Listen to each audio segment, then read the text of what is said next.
இந்த நேர்காணலில் நாம் சந்திக்கிருப்பவர் தமிழ்நாடு சிறுபான்மையினர் ஆணையத்தின் தலைவரும் காங்கிரஸ் கட்சியின் முதல் தலைவருமான ஐயா திரு பீட்டர் அல்போன்ஸ் அவர்கள். இந்திய பிரதமராக நரேந்திர மோடி பதவியேற்ற பிறகு வெளிநாட்டு பயணம் முடித்து திரும்பி வந்திருக்காரு, இத்தாலி போயிட்டு வந்திருக்காரு. அந்த G7 உச்சி மாநாட்டில் போப் ஆண்டவர் சந்திச்சு ஆரத்தளவை கட்டி அணைச்சு நீங்க இந்தியாவுக்கு வரணும் அப்படின்னு பாசத்தை பொழிஞ்சிருக்காரு. இது ஒரு புறம் இருக்கு. இங்க மணிப்பூருக்கு ஏன் போகல அப்படின்ற ஒரு கேள்வி முன்வைக்கப்படுது. சிறுபான்மையினர் மீதான அச்சுறுத்தல் அப்படின்றது, குறிப்பாக கிறிஸ்துவ அமைப்புகள் மீதான தாக்குதல் அப்படின்றது நடந்துகிட்டே இருக்கு. அப்போ இது எப்படி நம்ம பார்க்கணும், நீங்க எப்படி இதை புரிஞ்சுக்கிறீங்க?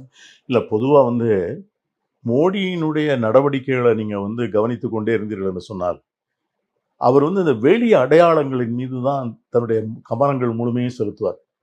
இப்போ ஒரு பாராளுமன்றத்துக்குள்ளே போனார்னா உடனே அதை படியை தொட்டு வணங்குவார். பாராளுமன்ற மைய மண்டபத்திற்குள்ளே போனார்னா அரசியல் சாசன சட்டத்தை தலைகீழ விழுந்து வணங்குவார். பிறகு ஒரு செங்கோலை தூக்கி கொண்டு தமிழ்நாட்டினுடைய பெருமை என்று அப்படி போவார். இதை போல தான் பார்த்தீங்கன்னா, நீங்கள் வளைகுடா நாடுகளில் போனீங்கன்னா அங்கே இருக்கிற இஸ்லாமிய சமூகத்தை சார்ந்த அவங்க ஷேக்குகளாக இருந்தாலும் சரி தான், ராஜ குடும்பத்துக்குள்ள உடனே ஆரத்தழுவி அன்போடு கட்டிக்கொள்வார். அதே போல் போப்பாண்டவரையும் அன்போடு கட்டிக்கொள்வார். ஆனால் இவர் இதை போன்ற நடவடிக்கைகளுக்கும் அவர் செய்கிற செயலுக்கும் ஏதாவது சம்பந்தம் இருக்கான்னு பார்த்தீங்கன்னா ஒரு சம்பந்தமும் இருக்காது. பாராளுமன்றத்தினுடைய படிக்கட்டுகளை தொட்டி கும்பிட்டவர் பாராளுமன்றத்துக்கே போகிறதில்ல. அரசியல் சாசன சட்டத்தை தொட்டு வணங்குகிறவர் அரசியல் சாசன சட்டத்தினுடைய எந்த அம்சம் சொன்னதையும் அவர் கடைபிடிக்கவும் இல்லை, அதை முழுமையாக பின்பற்றவும் இல்லை.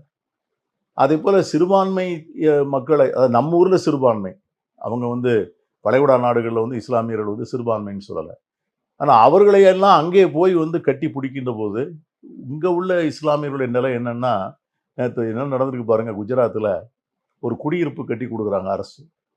462 குடியிருப்பு அரசு கட்டி கொடுக்கறது. 461 பேர் அதில் இந்துக்கள். ஒரே ஒரு வீடு ஒரு இஸ்லாமிய பெண்ணுக்கு கொடுக்கப்பட்டிருக்கு.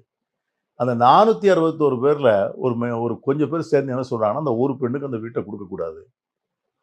அப்போது இந்த அரசும் இந்த அரசுக்கு பின்புலமாக இருக்கிற பாஜகவும் மக்கள் மத்தியில் எவ்வளோ பெரிய வெறுப்பை வளர்த்து வைத்திருக்கிறாள் என்று சொன்னால், ஒரு குடியிருப்பில் ஒரு பெண் அமர்வதற்கான ஒரு அதை கூட அவர்களால் பொறுத்து கொள்ள முடியல. அதான் இன்னைக்கு குஜராத்தில் இருக்கிற யதார்த்தமான காலத்தினுடைய நிலைமை. இது யாரால் வந்தது, இது எப்படி வந்ததுன்னு பார்த்தீங்கன்னா, அது மூலம் ஒரு மோடியை போய் தான் கையை காமிக்கும். அந்த மத வெறுப்பு அங்கே வளர்த்தெடுப்பதற்கான பெருங்காரணமாக இருந்தவர் மோடி தான். அது குஜராத்து கலவரம், அதை தொடர்ந்த கலவரம். அதனால நான் அவரை போப்பாண்டவரை போய் ஆற தழுவதில் நான் ஒன்றும் பெருசாக நினைக்கல. ஆனால் நீங்கள் சொன்னது போல மணிப்பூர் பற்றி எரிகிறது. மணிப்பூரில் இப்போ அந்த நாடாளுமன்ற தேர்தலில் போன நாடாளுமன்ற தேர்தல் பிரச்சாரத்துக்கு 6 முறை போனார் அவர் அங்கே பிரச்சாரத்திற்கு. அதற்கு பிறகு அவர் அங்கே போகவே இல்லை. பிறகு இந்த சம்பவங்கள், இந்த முறை வடகிழக்கு மாநிலம் எதுக்குமே ஒரு பிரச்சாரத்துக்கு போகலை. அங்கே 2 இடத்துலையும் காங்கிரஸ் வெற்றி பெற்றிருக்கிறது. ஆகவே மணிப்பூரில் அதை பற்றி கவலைப்படாதவர் அங்கே போய் தழுவதும் அவர்கள் இங்கே வர சொல்வதும் இங்கே இருக்கின்ற சிறுபான்மை கிறித்தவர்களுக்காக செய்கிறார் என்று நான் ஏற்றுக்கொள்ள மாட்டேன். அது வெறும் அடையாளங்களின் மீது அவருக்கு இருக்கிற ஆர்வமும் அதனால் அவருக்கு கிடைக்கிற விளம்பரத்திற்காக மட்டுமே செய்யப்படுகிற அந்த வேலைகள் தான் நான் நினைக்கிறேன். போப்பாண்டவரை கட்டி பிடிச்சாதான் புகைப்படம் வரும், அதனால தான், அவ்வளோதான். இந்திய அலையன்ஸ் அவர் முன்வச்ச பல குற்றச்சாட்டுகளில் EVM மேனிபுலேஷனும் ஒரு முக்கிய குற்றச்சாட்டு. அது கடைசியில் உச்சநீதிமன்றம் நம்ம ஒரு கட்டத்துக்கு மேலே போய் தீர்ப்பு சொல்ல முடியாது அப்படின்னு அவங்க நிலவிட்டாங்க. அப்படி இருக்கும் பட்சத்தில் இப்போ தி வயரில் ஒரு ஆர்டிக்கல் வெளியாகுது. அதில் 140 தொகுதிகளில் மேனிபுலேஷன் நடந்திருக்கு, எண்ணிக்கைகளில் மாற்றம் இருக்கு, பதிவான வாக்குகளுக்கும் எண்ணப்பட்ட வாக்குகளுக்கும் வித்தியாசங்கள் இருக்கு. அந்த வித்தியாசங்கள் வெற்றியை தீர்மானிக்கும் அளவு இருந்தால் மட்டும்தான் அது பிரச்சனையே தவிர, வெற்றியை தீர்மானிக்கிற பட்சத்தில் அளவு இருந்தால் அது பிரச்சனை கிடையாதுன்னு தேர்தல் ஆணையம் கைவிடுறாங்க. அப்போ இந்த தன்மை எப்படி பார்க்குறது? 140 தொகுதிகளிலும் இதே பிரச்சனை இருக்கு, எண்ணிக்கைகளை பிரச்சனை இருக்கு, நம்பர்ஸ்ல பிரச்சனை இருக்கு அப்படின்றப்போ நம்ம எப்படி எடுத்துக்கிறது?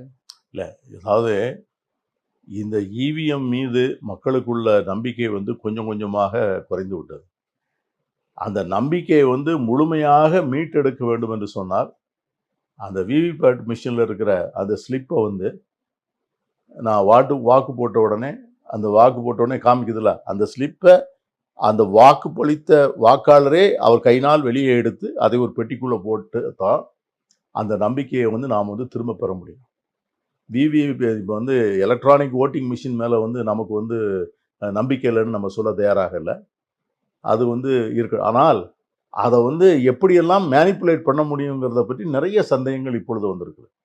ஸோ மேனிப்புலேஷன் இல்லை அப்படிங்கிறத வந்து வாக்காளர்களுக்கு வந்து முழுமையான திருப்தி வரக்கூடிய வகையில் செய்ய வேண்டும் என்று சொன்னால், இதை போல அந்த விவிபேட்டில் வந்து வரக்கூடிய அந்த வாக்களித்த அந்த சீட்டை வந்து வாக்காளரே கையில் வெளியே எடுத்து அதை இன்னொரு பெட்டிக்குள் போட்டு அது எப்போ வேணுமாலும் எண்ணி அதை சரி பார்த்துக்கலாம் அப்படிங்கிறது தான். அப்படி இருந்தால் தான் இப்போ இதில் 140 இடங்கள் நீங்கள் சொன்னீங்க.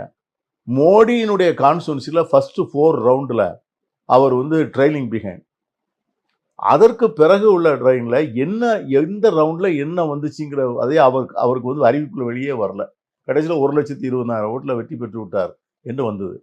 ஆனால் பாஜகவினுடைய ஒரு முக்கியமான ஒரு பிரமுகர் அவரே வந்து பேட்டி கொடுக்குறாரு உத்தரப்பிரதேசத்தில், அது எப்படி வந்து உள்ள மேனிப்புலேஷன் நடந்ததுன்னு. அவர் பாஜக கட்சியை சார்ந்தவர். நாம் வந்து அதை வந்து குறை சொல்றோம். இப்போ மோடி அவர்கள் இன்னைக்கு வந்து பாப்பாண்டூரை போய் பார்த்துட்டு வர்றாரு. இங்கே வந்து இவி மிஷின் மேலே ஏன் சந்தேகம் இல்லைன்னு சொல்கிறாரு. ஆனால் இன்னைக்கு வந்து நீங்கள் வந்து ஒரிசாவில் முதலமைச்சர் ஆக்கியிருக்கிறது யார் ஆக்கியிருக்கிறான்னு பார்த்தீங்கன்னா, நீங்கள் வந்து கிரஹாம் ஸ்டெயின்ஸ் பாதிரியாரை நீங்கள் கேள்விப்பட்டிருப்பீங்க. அவரை வந்து உயிரோடு எரித்தார்கள். அவரையும் அவர் பையன் 2 பேரையும் தொழுநோயாளிகளுக்காக சேவை செய்ய வந்தவர்களை ஒரு வயானுக்குள்ளே வைத்து எரித்தார்கள்.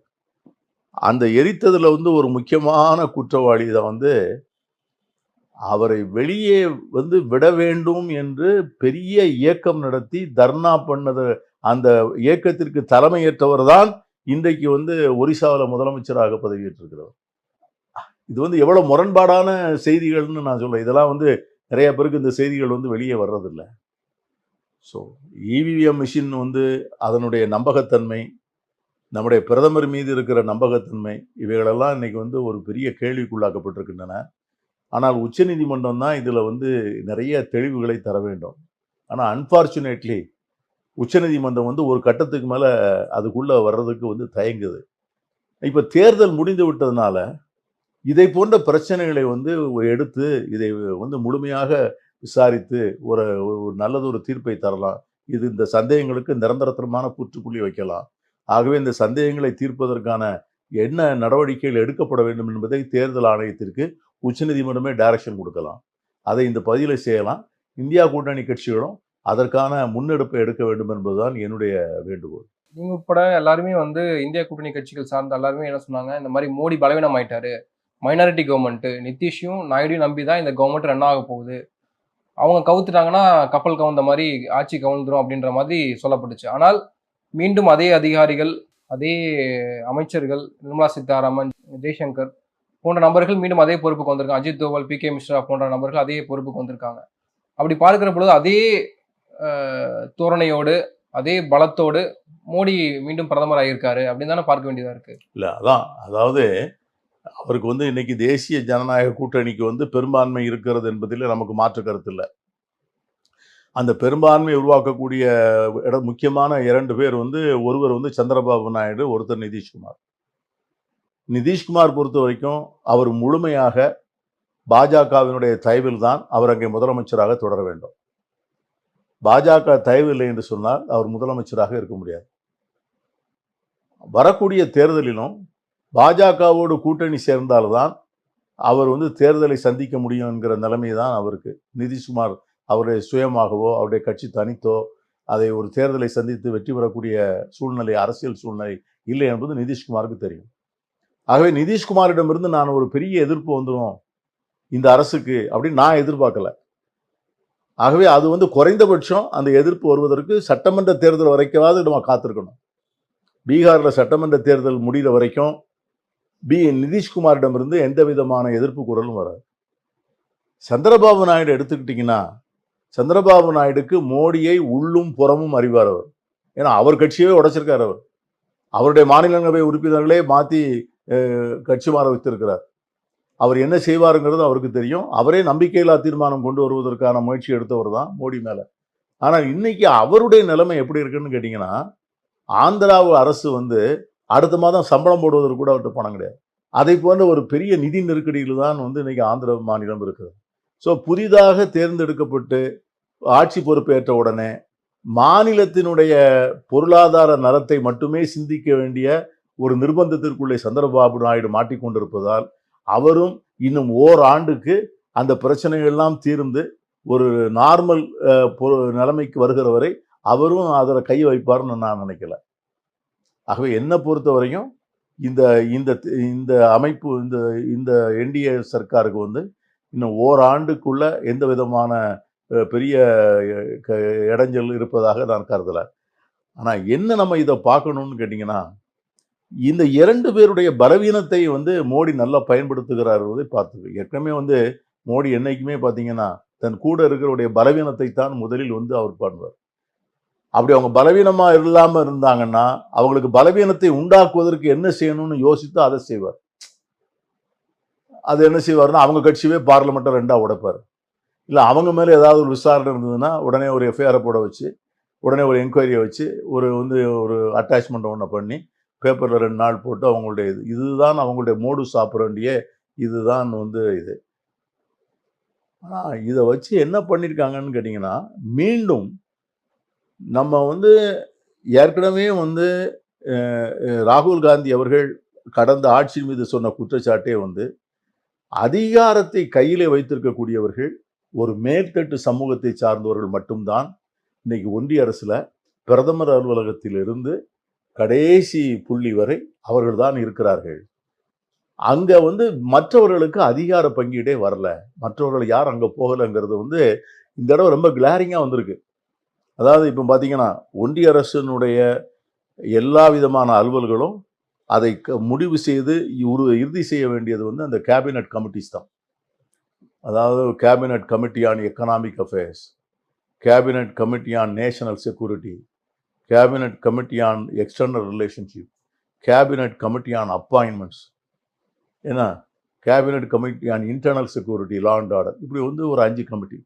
இந்த 5 கமிட்டியில் இருக்கிற அமைச்சர்கள் யார் இருப்பாங்கன்னா, பிரதமர், உள்துறை அமைச்சர், இராணுவ அமைச்சர், நிதி அமைச்சர், அதற்கு பிறகு வெளியுறவுத்துறை அமைச்சர். இப்போ இதில் நீங்கள் பாருங்க, இதில் நீங்கள் வந்து எடுத்துங்க ஒவ்வொருத்தரையா. இப்போ இதில் வந்து சீனியர் மினிஸ்டர்ஸ் வேற யார் வேணும்னா அவங்க இன்னும் ஒரு மினிஸ்டரை வந்து சேர்த்துக்குவாங்க. எதர் நிதின் கட்கரியை சேர்த்துக்குவாங்க அல்லது நட்டாவை சேர்த்துக்குவாங்க. இதில் நிதின் கட்கரி சரிதான், நட்டானாலும் சரிதான், ஜெய்சங்கர்னாலும் சரிதான், நிர்மலா சீதாராமன்னாலும் சரிதான், நீங்கள் வந்து ராஜ்நாத் சிங்னாலும் சரிதான், அமித்ஷானாலும் எல்லாருமே வந்து ஃபார்வர்ட் கம்யூனிட்டி பீப்புள். இந்த ஃபார்வர்ட் கம்யூனிட்டி பீப்புள் இவங்க எல்லாருடைய இவங்க ரெப்ரசன்ட் பண்ணுற கம்யூனிட்டிஸ்னுடைய எண்ணிக்கை நீங்கள் மொத்தம் பார்த்தீங்கன்னா இந்தியாவில் வந்து எல்லாரையும் சேர்த்தீங்கன்னா 5 விழுக்காட்டுக்கு மேலே இருக்காது. அப்போது 5 விழுக்காட்டில் இருக்கிறவங்க தான் வந்து கம்ப்ளீட்டாக வந்து சென்ட்ரல் கவர்மெண்ட்டே வந்து தங்களுடைய கைகளில் வைத்திருக்கிறார். இவர்கள் போடுகிற உத்தரவை வந்து நம்ம எதிர்த்து உடனே எங்கே ஓடுறோம்? உச்சநீதிமன்றத்துக்கு ஓடுறோம். உச்சநீதிமன்றத்தில் அங்கே இருக்கிற நிலைமை பார்த்தீங்கன்னா இதை விட மோசமாக இருக்குது. உயர்நீதிமன்றங்களிலும் உச்சநீதிமன்றங்களிலும் இருக்கின்ற நீதியரசர்கள் எல்லோருமே வந்து ஒரு 80-85 விழுக்காடு வந்து முற்படுத்தப்பட்ட வகுப்பை சார்ந்தவர்களாகவே இருக்கிறார். அதனால அவங்களுக்கு வந்து நம்முடைய வலி தெரியல. இன்னைக்கு வந்து நீட் பரீட்சையினுடைய அந்த வலி வந்து எவ்வளவு பெற்றோர்கள் வந்து கண்ணீர் வடித்தாங்க கூட இன்னைக்கு உச்சநீதிமன்றம் அதை வந்து சிம்பிளா முடிச்சிருச்சு. அந்த 1500 பேருக்கும் மறுபரிசீலனை வச்சா முடிஞ்சு போச்சா? இப்போ ஜெயலலிதா வழக்கில் தீர்ப்பு சொன்னாங்கல்ல, அதாவது நீ வாங்கின சொத்தை திரும்ப கொடுத்துட்டேன்னா விடுதலை பண்ணாங்கல்ல, அது ஜெயலலிதாவுக்கு மட்டுமே கிடைத்த தீர்ப்பு, மற்றவங்களுக்கு அந்த மாதிரி தீர்ப்பு கிடைக்காது. நான் இந்த களவு செஞ்ச பணத்தை திரும்ப கொடுத்துட்டேன் நான் விட்டுருவாங்களா என்னைய? அது ஜெயலலிதாவுக்கு மட்டும்தான் கிடைக்கும். கேஜ்ரிவாலும் அரெஸ்ட் ஆகுறாரு, சோரனும் அரெஸ்ட் ஆகுறாரு. ஆனால் பெயில் வந்து அர்ஜுன் இவருக்கு மட்டும்தானே, கேஜ்ரிவாலுக்கு மட்டும்தானே கிடைக்குது, அவர் ட்ரைபலுக்கு கிடைக்கல. ஸோ இதெல்லாம் இன்னைக்கு இருக்கிற மிகப்பெரிய பிரச்சனை. இதுதான் இன்னைக்கு இந்தியா கூட்டணி வந்து மக்கள் மத்தியில் கொண்டு சேர்க்க வேண்டிய விஷயமே இதுதான். இதை செய்தாதான் இவர்கள் நினைக்கின்ற மாற்றங்கள் வந்து வரும். இப்போ இந்த பிரமிட்ல வந்து மேலே உட்கார்ந்துருக்கிறாங்க ஆட்சி அதிகாரத்தில். அந்த பிரமிட்ல வந்து ஒரு ஒரு ஒரு 2 அடி 3 அடியோடே நின்று போகுது நிர்வாகம் அவங்ககிட்ட. மீதி இருக்கிறது பூரா நம்ம அவங்கள தாங்கிட்டு இருக்கிறோம். கீழே இருக்கிற இந்த கீழே இருக்கிற பிரமிட்ல இருக்கிற மக்கள் மத்தியில இதை கொண்டு போய் சேர்த்து விட்டாங்கள் என்று சொன்னால்தான் உண்மையான ஒரு சமூக புரட்சியும், அரசியல் புரட்சியும், பொருளாதார சுதந்திரமும் மக்களுக்கு கிடைக்கும். சமூகத்துல சமத்துவம் இல்ல. அதற்கு உதாரணமே வந்து மோடி ஆட்சியில இருக்கக்கூடிய அதிகாரிகளும் சரி, அமைச்சர்களும் சரி, எல்லாருமே உயர்தட்டு வகுப்பை சார்ந்த நபர்களா இருக்காங்க அப்படின்றது ராகுல் காந்தியோட குற்றச்சாட்டு. ஆனால் அதெல்லாம் கடந்து மீண்டும் மோடி பிரதமர் பதவியேற்ற பிறகு அதே நபர்களை தான் நியமிக்கிறாங்க. அப்போ மோடி அவர்கள் கட்டுப்படுத்துகிறார்களா, அல்லது இவர்களால மோடிக்கு ஏதாவது பயன் இருக்குன்னு நினைக்கிறாரா? இல்ல, அதாவது மோடியும் இந்த வளையத்தை விட்டு வெளியே வர முடியாது. மோடியே வந்து இந்த வளையம் வந்து கையாளுகிற நபர் தான் மோடி. இந்த சக்திகள் இருக்காங்கல்ல, இந்த அதிகாரத்தை தங்கள் கைகளிலே வைத்துக் கொள்ள வேண்டும் என்று நினைக்கிற இந்த சக்திகள், அவங்களுக்கு வந்து ஒரு பேக்வர்ட் கிளாஸ் ஃபேஸ் தேவைப்படுது. அந்த பேக்வர்ட் கிளாஸ் ஃபேஸ் வந்து அவங்க மோடியை வந்து அவங்க ஃபிட்டின் ஆகிறார். இன்ஃபேக்ட் வந்து மோடி வந்து ஸ்ட்ரிக்டஸ்ட் டைம்ல வந்து அவர் பேக்வர்ட் கிளாஸா இல்லையான்னு பார்த்தா அவர் பிறக்கும் போது ஃபார்வர்ட் கம்யூனிட்டி தான். பிறகு அது வந்து பேக்வர்ட் கிளாஸ் ஆறான்னு வச்சுங்க. ஆனால் அவர் வந்து மனநிலை, அவரது அணுகுமுறை, அவர் பிரச்சனைகளை பார்க்கின்ற கோணம் எல்லாமே இவர்கள் சொல்லி கொடுத்து அதன் மூலமா ட்ரெயின் ஆகி அதே பார்வையை அவர் பார்க்கின்ற காரணத்தினால தான் அவரை அவங்க தூக்கி பிடிக்கிறாங்க. அவரை ஃப்ரண்ட்ல வச்சிருக்காங்க. ஆனா பேக்ல இருந்து ஆப்ரேட் பண்றது யாரு அப்படின்னா, இது பெரிய ஒரு லிங்க் இருக்கு. இவங்க வந்து ஒரு இடத்துல இருந்து எந்த இடத்துலையும் வந்து வேற யாரும் உள்ள நுழைய முடியாதபடி அரசாங்கத்தினுடைய அதிகாரத்தினுடைய கதவுகள் அத்தனை சாவிகளையும் இவர்களே வைத்திருக்கிறார்கள். அவர்கள் திறந்தாதான், அந்த சாவிகள் போட்டு திறந்தாதான் அதிகார கதவுகள் திறக்கும். ஸோ மோடி நினைத்தால் கூட இவர்களை மீறி ஒன்றும் செய்ய முடியாது. இப்போ நீங்க வந்து எத்தனை முறை வந்து பிரைம் மினிஸ்டருடைய பிஎம் உடைய பிரின்சிபல் செக்ரட்டரி அப்பாயின்ட் பண்றாரு, நேஷனல் செக்யூரிட்டி அட்வைசரை எத்தனாவது முறை அப்பாயின்மெண்ட் பண்றாரு. இவங்க 2 பேரையும் விட்டுட்டு அவர் வேற யாரையும் போட முடியாது. மோடியே நினைத்தால் கூட அதற்கு வந்து அந்த அந்த சூழ்நிலை வந்து அவர் அனுமதிக்காது. அதுதான் அங்க இருக்கிற அவர்கள் திறமையானவர்கள், பயங்கரமா செயல்பட்டு இருக்காங்க. அதனுடைய விளைவாகத்தான் மீண்டும் அதே பொறுப்பு அவங்களுக்கு கொடுக்கப்படுது. அவர் வந்து அவருக்கு மேண்டேட் கிடைக்கலையே. மோடியினுடைய 400ங்கிறது எல்லாம் இல்லை. அவருக்கு பிஜேபிக்கெல்லாம் 400 கேட்டார் அவரு. அந்த மேண்டேட் அவருக்கு கிடைக்கலையே. 2வது இன்னைக்கு வந்து உத்தரப்பிரதேசத்திலே வந்து அவருடைய அவங்க அதைத்தான் அவங்க ஃப்ரண்டா வச்சாங்க. உத்தரப்பிரதேசத்தில் இருக்கிற அயோத்தியில் இருக்கிற ராமர் கோவில், அந்த கன்ஸ்ட்ரக்ஷன் மூலமாக தேசம் முழுவதும் இருக்கின்ற இந்துக்களை வந்து ஒரு வாக்கு வங்கியாக உருவாக்கி அந்த வாக்கு வங்கி மூலம் வரணும்னு அவர் போட்ட திட்டம். வாரணாசியில் வந்து அவர் நின்று அங்கே வந்து அவர் செய்த பல்வேறு சடங்குகளில் அவர் திரைச்சரி ஆரத்தி காமிப்பார், அதை காமிப்பார். இது எல்லாம் பண்ணாலும் கூட அங்கேயும் அவர் வாக்குகள் பெற முடியல. உத்தரப்பிரதேசத்தில் வந்து ஹிந்து வந்து பத்திரிகை எடுத்துகிற வாக்கெடுப்பில் யார் பிரதமர் ஆவதற்கு தகுதி உள்ள ஆளுன்னா மோடியை விட ராகுல் காந்திக்கு தான் அதிகமான வாக்குகள் விழுந்திருக்கு. ஸோ அவர் வந்து தோற்றுத்தான் போயிருக்கிறார். ஆனால் இன்றைக்கு இருக்கிறதுல வந்து அந்த என்டிஏங்கிற அந்த கூட்டணி சர்க்கார் மூலமாக அவர் ஆட்சியில் இருக்கிறார். அது வந்து எவ்வளோ நாள் பொறுக்குன்னு பார்க்கணும். இவங்களுக்கும் ஆர்எஸ்எஸ்க்கும் இடையில ஒரு கோல்டு வார் நடக்கிறதாக சொல்கிறாங்க. ஸோ அதனுடைய விளைவுகள் எப்படிங்கிறதையும் நம்ம வரக்கூடிய காலில் பார்க்கணும்னு நான் நினைக்கிறேன். இல்லை, ஆர்எஸ்எஸ் இப்போ பிஜேபி ஆட்சி பிடித்திருக்கு அப்படின்றப்போ, மோடி திரும்பியும் பிரதமராக இருக்காருன்றப்போ ஆர்எஸ்எஸ் அதில் சந்தோஷம் பட போறாங்க. ஏன் கவலைப்படணும்? இல்லை, அவங்க சந்தோஷப்படலை. அவங்க பல இடங்களில் தேர்தல் வேலை செய்யலை.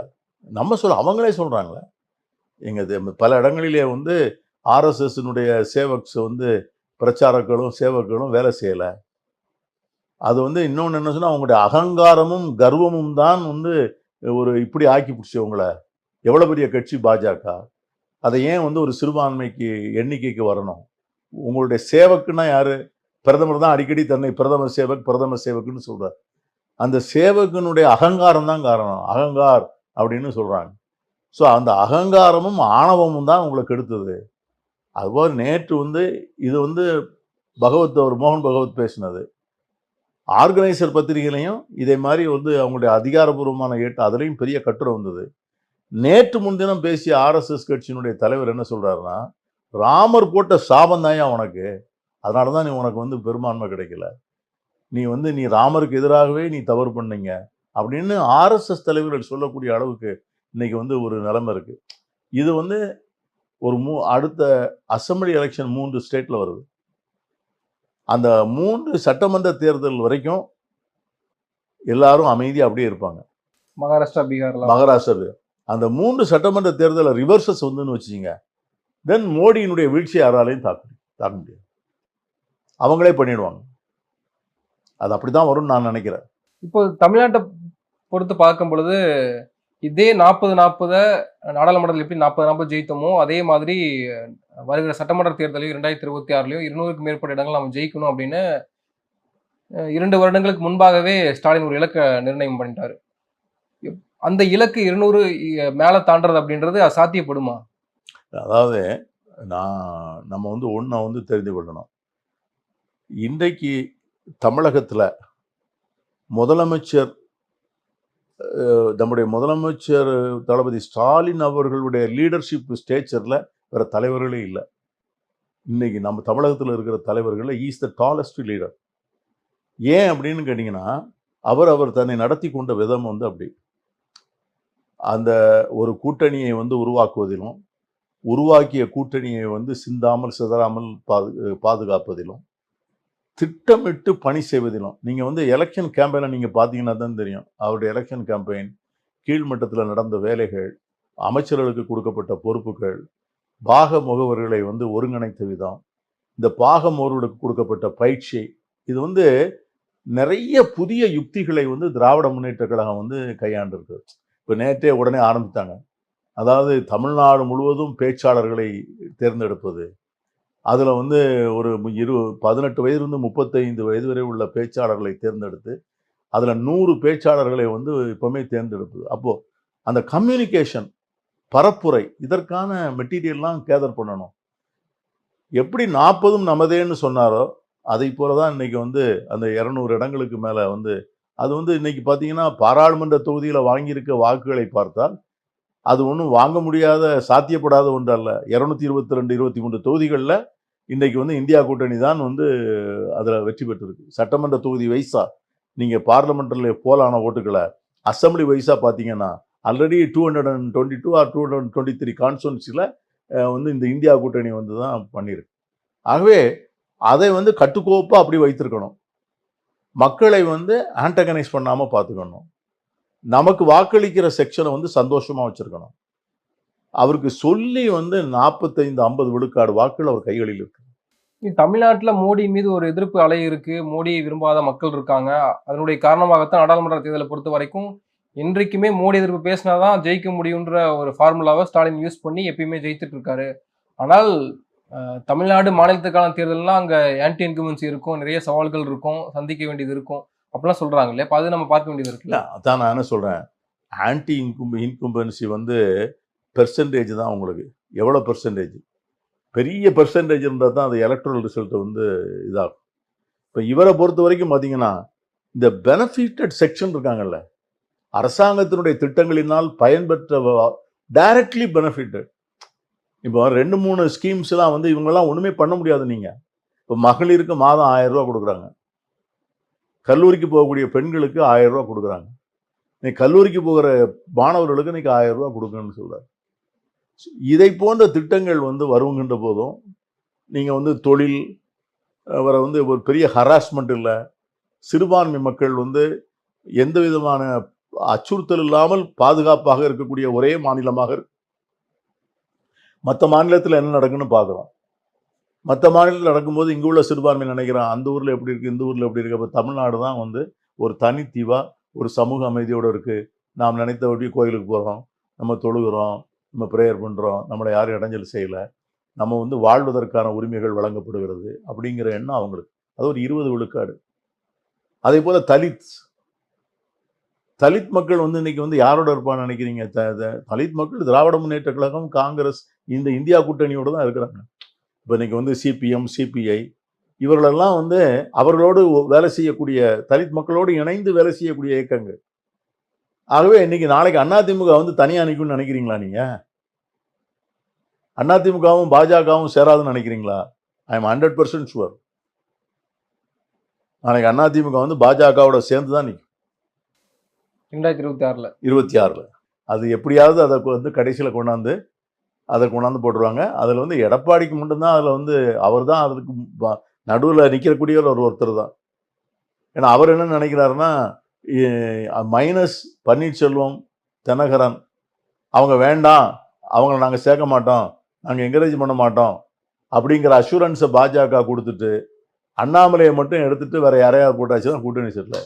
அண்ணாமலை தமிழிசை விவகாரம் ரீசெண்டாக பூதாகரமாச்சு.